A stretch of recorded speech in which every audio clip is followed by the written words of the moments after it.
زلیخا حضرت یوسف علیہ السلام کے عشق میں مبتلا ہوئی اور کیسے زلیخا نے حضرت یوسف علیہ السلام کو گناہ کی طرف مائل کیا اور پھر کیسے ان دونوں کی شادی ہو گئی۔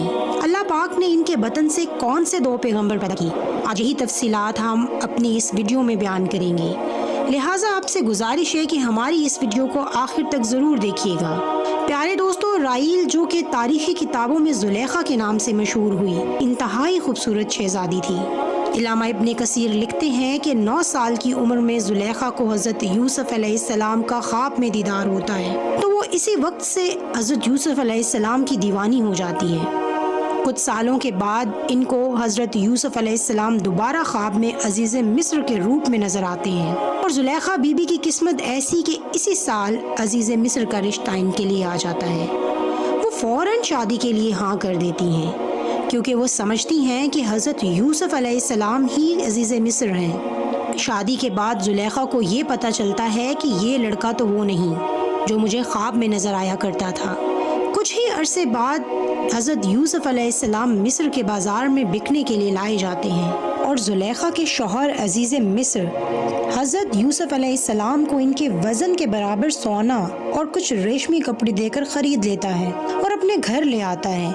اللہ پاک قرآن پاک میں فرماتا ہے، مصر والوں میں سے جس نے اسے خریدا تھا اس نے اپنی بیوی سے کہا کہ اسے بہت عزت و احترام کے ساتھ رکھو، بہت ممکن ہے کہ یہ ہمیں فائدہ پہنچائے یا پھر ہم اسے اپنا بیٹا بنا لیں۔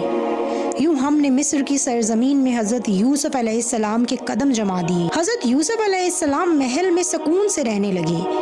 جیسے ہی آپ نے جوانی کی دہلیز پر قدم رکھے تو زلیخا جو کہ پہلے ہی آپ کو خواب میں دیکھ چکی تھی اور آپ پر فدا ہو گئی تھی، وہ آپ پر نظر رکھنے لگی اور آپ کو بہکانے کی کوشش کرنے لگی۔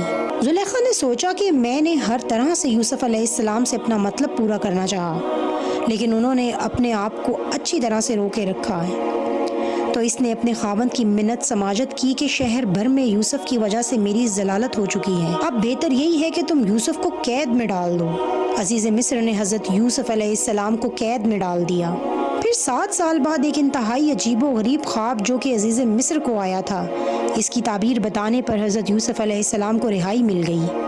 عزیز مصر کی کچھ عرصے بعد وفات ہو گئی اور وہ جاتے جاتے تمام اختیارات حضرت یوسف علیہ السلام کے ہاتھ میں دے گیا۔ چنانچہ اس کی وفات کے بعد ریان ابن ولید نے حضرت یوسف علیہ السلام کو عزیز مصر بنا دیا۔ پیارے دوستو، اب بات کرتے ہیں بی بی زلیخا اور حضرت یوسف علیہ السلام کی شادی کیسے ہوئی۔ حضرت یوسف علیہ السلام سے حضرت زلیخا کی شادی کا واقعہ بڑا ہی عجیب ہے۔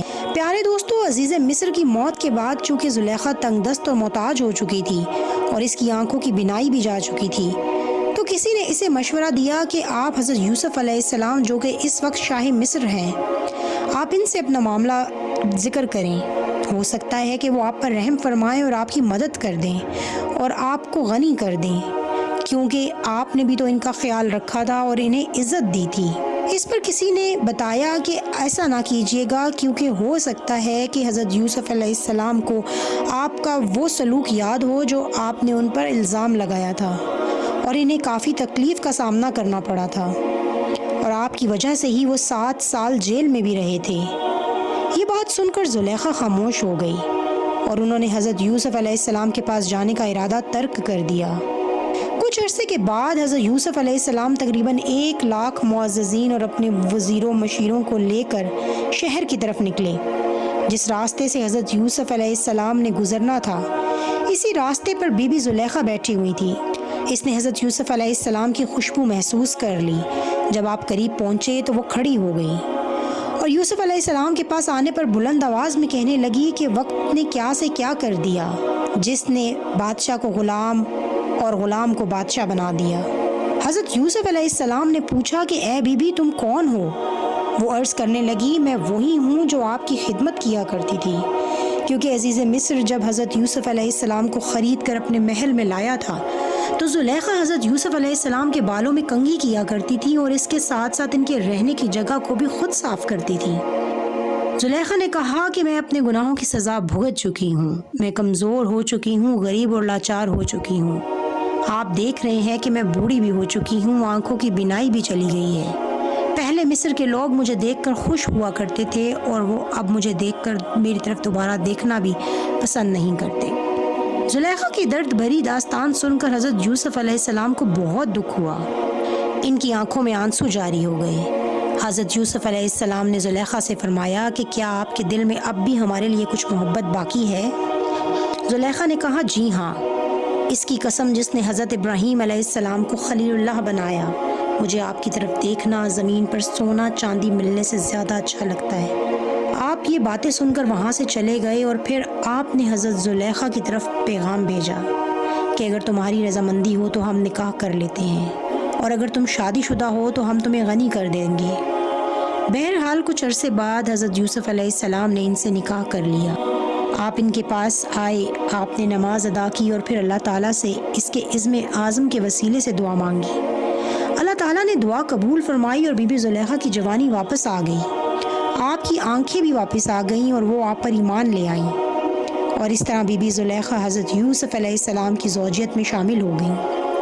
زلیخا نے اپنی ساری زندگی اللہ تعالیٰ کی عبادت میں گزاری۔ جب حضرت یوسف علیہ السلام زلیخا کو اپنے پاس بلاتے تو وہ یہ کہتی کہ میں عبادت الہی میں مصروف ہوں۔ ان کو دن رات کسی چیز کی خبر نہ ہوتی، وہ صرف اللہ تعالیٰ کی عبادت کرتی۔